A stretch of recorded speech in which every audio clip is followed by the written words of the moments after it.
அல்லாஹ்வின் தூதர் ஸல்லல்லாஹு அலைஹி வஸல்லம் அவருடைய மகளார் அன்னை ஜைனப் ரலியல்லாஹு அன்ஹா அவர்கள். ஒவ்வொரு பிள்ளைகளுக்கும் அவரவருடைய தந்தையின் பெயர் இணைக்கப்பட்டு சொல்லுகின்ற நேரத்தில் அந்த பிள்ளைக்கு அது வளத்தையும் பலத்தையும் சேர்க்கிறது. கொஞ்சம் கற்பனை செய்து பார்ப்போம். தனது தந்தை அல்லாஹுவால் தேர்ந்தெடுக்கப்பட்ட இறுதி இறை தூதர் எப்படி இருக்கும்? உண்மையில் அந்த பாக்கியத்தை கிடைக்க பெற்ற அல்லாஹ்வின் தூதர் ஸல்லல்லாஹு அலைஹி வஸல்லம் அவருடைய மகன் என்று அழைக்கப்படுகின்ற இடத்திலிருந்து ஏறத்தாழ 3 ஆண் குழந்தைகளும் 4 பெண் குழந்தைகளும் பேசப்படக்கூடியதாக இருந்து கொண்டிருக்கிறது. அதில் 3 ஆண் குழந்தைகளும் சிறு வயதிலேயே வஃபாத்தாகிவிட்டார்கள், இறையடி சேர்ந்து விட்டார்கள். அவர்களை தொட்டும் ஒரு வம்சாவளி உருவாகாத நிலையில் அல்லாஹ்வின் தூதருடைய ஸல்லல்லாஹு அலைஹி வஸல்லமுடைய பெண் பிள்ளைகளை எடுத்துக்கொண்டால் அல்லாஹ்வின் தூதர் ஸல்லல்லாஹு அலைஹி வஸல்லம் அவர்கள் உயிரோடு இருந்த அந்த காலத்திலேயே அவர்களுடைய 3 மகளார்கள் வஃபாத்தாக அன்னை ஃபாத்திமா ரலியல்லாஹு அன்ஹா அவர்கள் மட்டும் நபி அவர்கள் வஃபாத்தாகி மிக மிக சமீபமான காலத்தில் வஃபாத்தாகி விடுகின்றார்கள். இது சுருக்கமான சில தகவல்கள் அவருடைய பிள்ளைகளை பற்றி பேசுகின்ற நேரத்தில் நாங்கள் தெரிந்து கொள்ள வேண்டிய. நாங்கள் பார்ப்போம் அன்னை ஜைனப் ரலியல்லாஹு அன்ஹா அவர்களை பற்றி சில தகவல்கள். அல்லாஹ்வின் தூதர் ஸல்லல்லாஹு அலைஹி வஸல்லம் அவருடைய மூத்த மகளார் என்று சொல்லப்படுகிறது. இவர்கள் ஹிஜ்ரத்துக்கு 23 வருடங்களுக்கு முன்னால், நபித்துவத்துக்கு ஏறத்தாழ 10 வருடங்களுக்கு முன்னால் பிறந்தார்கள். இவர்கள் பிறந்த நேரத்தில் அல்லாஹ்வின் தூதருக்கு 30 வயது என்று சொல்லப்படுகிறது.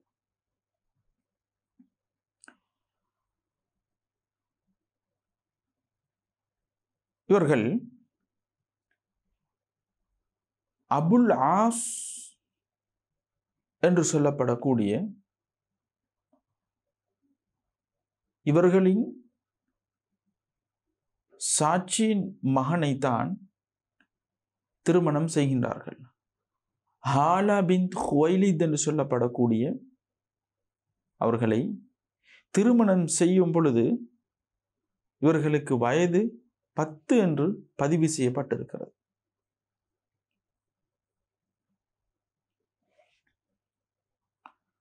அதே நேரத்தில்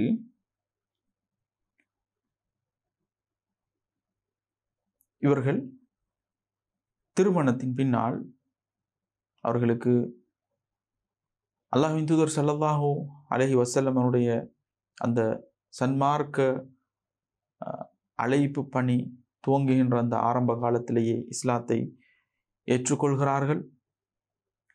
இவர்கள் இஸ்லாத்தில் நிலைத்து நிற்க அவருடைய கணவன் கிறிஸ்துவ மதத்தில் தன்னை நிலைநிறுத்திக் கொள்கிறார்கள். இது ஆரம்ப காலத்தில் அனுமதிக்கப்பட்ட ஒன்றாக காணப்படுகிறது. அங்கே குறைஷிகள் இவர்களை, அதாவது அன்னை ஜைனப் ரலியல்லாஹு அன்ஹா அவர்களை விட்டும் பிரிந்து விடுமாறு அவருடைய கணவனை வலியுறுத்துகிறார்கள். அந்த நேரத்தில் தெளிவாக சொன்ன வார்த்தை என்னவென்றால், அல்லாஹ்வின் மீது ஆணையாக நான் என்னுடைய மனைவியை விட்டும் பிரிய மாட்டேன். பிரிந்தாலும் இவரை போன்று ஒருவரை குறைஷிகளிலிருந்து எனக்கு பெற்றுக்கொள்ளவும் முடியாது என்று ஆணித்தனமாக சொன்ன செய்திகளை நாங்கள் பார்க்கின்றோம். இவர்களுக்கு 2 குழந்தைகள் கிடைக்கின்றன. அலி என்றும் இன்னும் ஒரு பிள்ளை உமாமா என்றும் 2 குழந்தைகள். அலி என்று சொல்லப்படக்கூடிய பிள்ளை சிறு வயதிலேயே வஃபாத்தாகி விடுகின்றது. உமாமா என்று சொல்லப்படக்கூடிய அந்த பெண் பிள்ளையை தான் அலி ரலியல்லாஹு அன்ஹு அவர்கள் தன்னுடைய மனைவி ஃபாத்திமா ரலியல்லாஹு அன்ஹா அவர்கள் வஃபாத்தானதற்கு பின்னால் திருமணம் முடித்தார்கள்.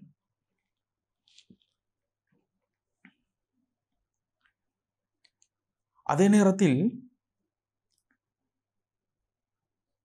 இவருடைய கணவன் சம்பந்தமான சில தகவல்களையும் இதோடு இணைத்து கண்டிப்பாக சொல்லப்பட வேண்டியிருக்கிறது.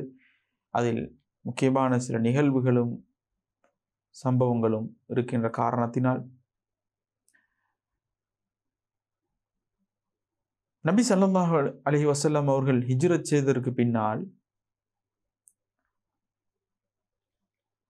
அங்கே ஹிஜ்ரி 2வது வருடம் பத்ர் யுத்தம் நடைபெறுகிறது. அந்த சந்தர்ப்பத்தில் முஸ்லிம்களுக்கு எதிரான அணியில் முஸ்லிம்களுக்கு எதிராக போர் தொடுப்பதற்கு போராடுவதற்கு யுத்த காலத்தில் குதித்து அவர்கள் அழைத்து வரப்படுகிறார்கள் அல்லது அவர்கள் யுத்தத்தில் கலந்து கொள்வதற்கு வருகிறார்கள். அங்கே கைதியாக பிடிபடுகிறார்கள். கைதியாக பிடிபட்டு இருக்கின்ற சந்தர்ப்பத்தில் மக்காவிலிருந்து பத்ர் யுத்தம் முடிந்ததற்கு பின்னால் மக்காவிலிருந்து அவரவர்களுடைய உறவினர்கள் கைதிகளாக பிடிபட்டிருக்கக்கூடியவர்களை மீட்டெடுப்பதற்கு பணத்தை பொருள்களை அனுப்பி வைக்கின்றார்கள். இந்த சந்தர்ப்பத்தில் இவருடைய மனைவி அதாவது நபி அவர்களுடைய மகள் மக்காவில் தான் இருக்கிறார்கள். நபி அவர்களோ மதீனாவில். மகளின் கணவன் கைதியாக பிடிபட்டிருக்கக்கூடிய நிலையில் மகள் தன்னுடைய நெக்லஸ் போன்ற கிரீடம் போன்ற ஒரு ஆபரணத்தை தன்னுடைய கணவனை மீட்டெடுப்பதற்காக வேண்டி அனுப்பி வைக்கின்றார்கள். அதை அவர்கள் கிடைக்க பெற்றது நபி அவர்களுடைய மனைவி அன்னை ஹதீஜா ரலியல்லாஹு அன்ஹா அவர்களினூடாக, அதாவது இவர்களின் தாயினூடாக கிடைக்கப்பெற்ற அந்த அன்பு பரிசை தான் கணவனை மீட்டெடுப்பதற்காக வேண்டி மதீனாவுக்கு அனுப்பி வைக்கின்றார்கள். இதை கண்டவுடன் தன்னுடைய மனைவி தன்னுடைய மகளுக்கு வழங்கிய அன்பு பரிசை கண்டு மனம் நெகிழ்ந்து அவர்கள் சஹாபாக்களிடத்தில் ஒரு வேண்டுகோளை முன்வைக்கின்றார்கள். அல்லாஹ்வின் தூதர் அல்லவா, வேண்டுகோள்கள் நிராகரிக்கப்பட மாட்டாது. அல்லாஹ்வின் தூதர் அவர்கள் சொல்லுகிறார்கள், இதோ பாருங்கள்,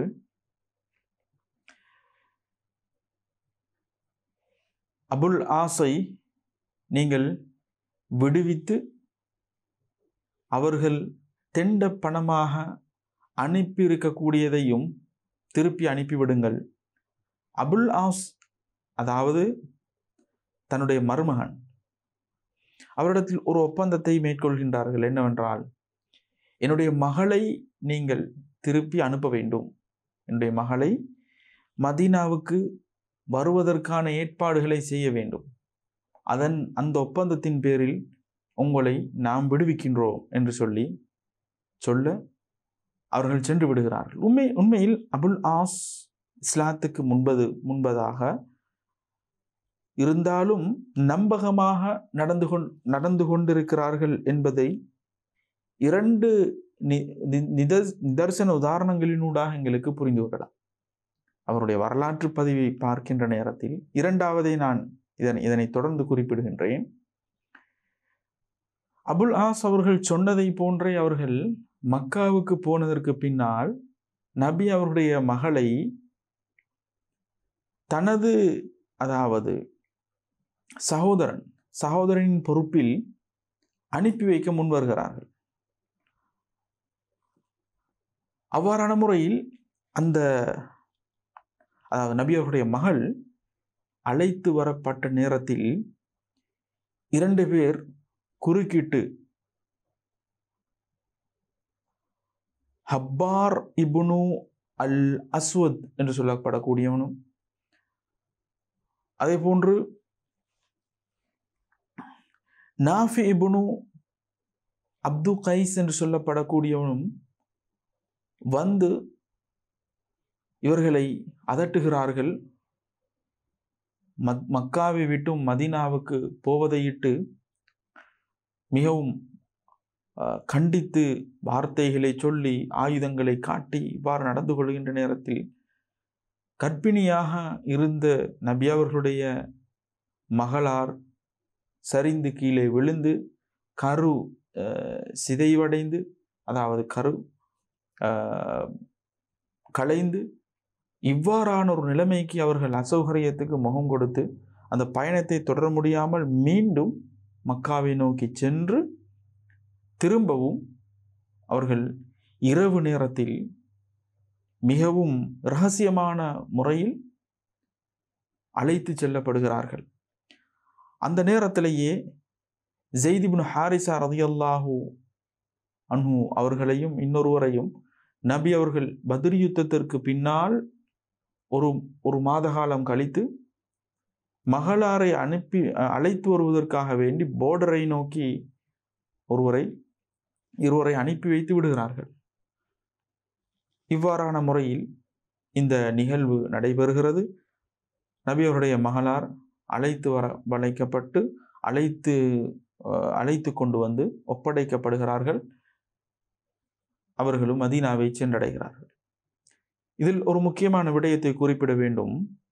அன்னை அவர்கள் 29 வயதில் வஃபாத்தாகி விடுகிறார்கள்.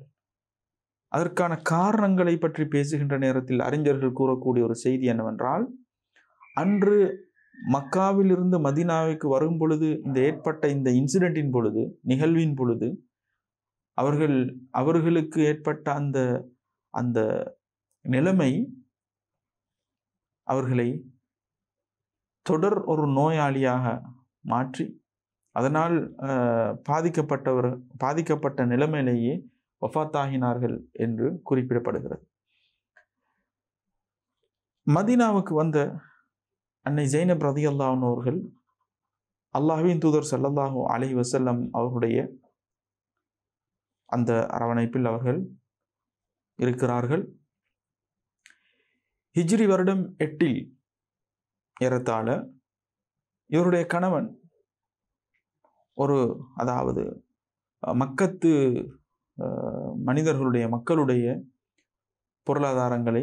பொருள்களை எடுத்துக்கொண்டு வியாபார நிமித்தம் செல்லுகின்ற நேரத்தில் அல்லது சென்று வருகின்ற நேரத்தில் பெரும்பாலும் அங்கே யார் எவர் என்று தெரியாத நிலைமையில் அவர்களுடைய அந்த வியாபார கூட்டம் வழிப்பறி கொள்ளைக்கு அதாவது ஆளாகின்றது. வழிப்பறி கொள்ளை எனும் பொழுது தன்னுடைய எதிரி படை என்று வருகின்ற நேரத்தில் எந்த நேரத்திலும் வழிப்பறின் கொள்ளை அல்லது வழிமறித்து அவருடைய பொருள்களை அபகரித்தல் போன்ற நிலைமைகள் காணப்பட்ட சந்தர்ப்பத்தில் தான் இந்த நிலைமை ஏற்படுகிறது. அந்த சந்தர்ப்பத்தில் அபுல் ஆஸ் என்ன செய்கிறார்கள் என்று சொன்னால், எப்படியோ இரவு நேரம் வரை ஆங்காங்கே பதுங்கி இருந்துவிட்டு தன்னுடைய மனைவியின் பாதுகாப்பின் பேரில் மதீனாவுக்குள் நுழைந்து விடுகிறார்கள். எப்படி அபுல் ஆஸ் தனது மனைவியின் மீது பிரியம் வைத்திருந்தார்களோ அதுபோன்றுதான் 2 பேரும் 2 மார்க்கங்களில் இருந்தாலும் அவருடைய மனைவி அதாவது நபி அவருடைய மகளாரும் தன்னுடைய கணவன் மீது அளப்பெரிய விருப்பத்தையும் பிரியத்தையும் கொண்டவர்களாக இருந்தார்கள். தன்னுடைய கணவன் பாதுகாப்பை தன் மீது சுமத்தியவர்களாக வந்ததை கண்டு சப்தமிட்டு கூறுகிறார்கள், அபுல் ஆஸை என் பொறுப்பில் ஆக்கிவிட்டேன் என்று. ஃபஜ்ர் தொழுகைக்காக செல்கின்ற அல்லாஹ்வின் தூதர் அவர்களுக்கு இந்த சப்தம் கேட்டு மேலும் சஹாபாக்கள் இடத்தில் கேட்டு உறுதிப்படுத்திக் கொள்கிறார்கள். இப்படியான ஒரு நிகழ்வு நடந்திருக்கிறது என்பதை உறுதிப்படுத்தி அவர் என்ன செய்கிறார்கள் என்றால் பாதுகாப்பை உத்தரவாதப்படுத்துகிறார்கள். தொழுகை முடிந்ததற்கு பின்னால் அங்கே போய் அபுல் ஆஸ் அவர்களை விடுவிக்க கூறுகிறார்கள். அந்த நேரத்தில் அவர்கள் சொல்கிறார்கள், அவர்கள் எதையும் சொல்லவில்லை. அந்த நேரத்தில் அவர்கள் என்ன செய்கிறார்கள் என்றால் அந்த இடத்திலிருந்து நகர்ந்து சென்று விடுகிறார்கள். தனது பொருளாதாரத்தை, தனது பொருள்களை எல்லாம் எடுத்துக்கொண்டு கொண்டு போய் மக்காவில் யார் யாரெல்லாம் தன்னை நம்பி பொருள் ஒப்படைத்தார்களோ, வியாபாரத்துக்காக வேண்டி பொருள்களை வழங்கினார்களோ, அதனுடைய கணக்குகளை எல்லாம் தீர்த்துவிட்டு சொல்லுகிறார்கள், உங்களுடைய கணக்குகளை நான் தீர்த்து விட்டேனா, கொடுக்க வேண்டியவைகளை கொடுத்து விட்டேனா, இவைகளை எல்லாம் கேட்டுவிட்டு சொல்லுகிறார்கள், இதோ இப்பொழுது நான் கூறுகின்றேன், நான் இஸ்லாத்துக்குள் நுழைய போகின்றேன், இஸ்லாத்தில் நுழைந்து விட்டேன் என்பதை கூறுகிறார். மேலும் தெளிவுபடுத்துகிறார்கள், நான் இதனை மதீனாவில் வைத்தே முடிவெடுத்து விட்டேன். ஆனால் அதை மதீனாவில் வைத்து நான் செய்திருந்தால் நீங்கள் கூறியிருப்பீர்கள், இந்த பொருளாதாரத்தை மீட்டெடுப்பதற்காக வேண்டி ஒரு யுக்தியாக நான் எனது இஸ்லாத்தை கையாண்டு நான் மதம் மாறினேன் என்று சொல்லி. நான் அவ்வாறு செய்யவில்லை, உங்களுடைய பொருளாதாரம் உங்களுக்கு நான் வழங்கிவிட்டேன் என்று சொல்லிவிட்டு அவர்கள் வந்து இஸ்லாத்தை தழுவுகிறார்கள். அதை பற்றி பிரகடனப்படுத்துகிறார்கள். எனவே இதுதான் இரண்டாவது அந்த சந்தர்ப்பம் அவர்கள் நம்பிக்கையாக நடந்து கொண்டது என்பதற்கு. குறித்த நிகழ்வை அவர்கள் அல்லாஹ்வின் தூதருடைய அவையில் சபையில் வந்தும் கூறுகிறார்கள். அந்த நேரத்திலேயே எனக்கு இஸ்லாத்தின் பால் ஈர்ப்பு இருந்தாலும் நான் இஸ்லாத்துக்கு வரவில்லை. காரணம், நான் இஸ்லாத்துக்கு வந்தால் இந்த பொருள்களை மீட்டிக்கொண்டு செல்வதற்காக வேண்டி இஸ்லாத்துக்கு வருவதை போன்று இருந்திருக்கும் என்பதை போன்று சொல்லி அவர்கள் இஸ்லாத்தை ஏற்றுக்கொள்கிறார்கள். இவ்வாறான முறையில் இந்த நிகழ்வு சம்பவம் நடந்திருக்கிறது. ஆரம்பத்தில் சொன்னதை போன்று அல்லாஹ்வின் தூதர் ஸல்லல்லாஹு அலைஹி வஸல்லம் அவருடைய மூத்த மகளார் அன்னை ஸைனப் ரலியல்லாஹு அன்ஹா அவர்கள் தனது 29வது வயதில் வஃபாத்தாகின்றார்கள். வஃபாத்தாகி அவர்கள் பக்கியல் கர்கதில் நல்லடக்கம் செய்யப்பட்டார்கள் என்பதையே அவருடைய வரலாறு கூறக்கூடியதாக இருந்து கொண்டிருக்கிறது. சுருக்கமான ஒரு பார்வை. தொடர்ந்து நாங்கள் இன்ஷா அல்லாஹ்வின் தூதர் ஸல்லல்லாஹு அலைஹி வஸல்லம் அவருடைய பிள்ளைகள் சம்பந்தமான ஒரு பாடத்தொடரில் அடுத்தடுத்த பிள்ளைகள் பற்றிய தகவல்களை உங்களுக்கு வழங்க இருக்கின்றோம். அந்த பாடங்களில் உங்களை சந்திக்கும் நோக்கில் விடைபெறுகின்றேன். ஜஸாக்குமுல்லாஹு கைரன். அஸ்ஸலாமு அலைக்கும் வரஹ்மத்துல்லாஹி வபரகாத்துஹு.